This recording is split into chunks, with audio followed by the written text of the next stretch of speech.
নান্দাইলের লাখো জনতার প্রিয় মানুষ, নান্দাইল উপজেলা বিএনপির সাবেক ভারপ্রাপ্ত সভাপতি, ময়মনসিংহ উত্তর বিএনপির প্রভাবশালী সদস্য, মরহুম জননেতা খুররম খান চৌধুরী সাহেবের সুযোগ্য সন্তান জননেতা নাসের খান চৌধুরী সাহেব আজ মহান বিজয় দিবস উপলক্ষে হাজার হাজার নেতা কর্মীদেরকে নিয়ে ৭১-এর মহান মুক্তিযুদ্ধের শহীদদের স্মরণে পুষ্পস্তবক অর্পণ করেন।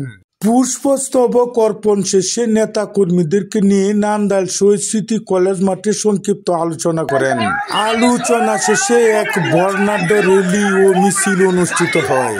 প্রিয় নেতা নাসের খান চৌধুরী সাহেবের শুভ আগমনে নান্দাইল উপজেলা সদর হাজার হাজার নেতা কর্মীদের পদধূলিতে মুখরিত হয়ে ওঠে।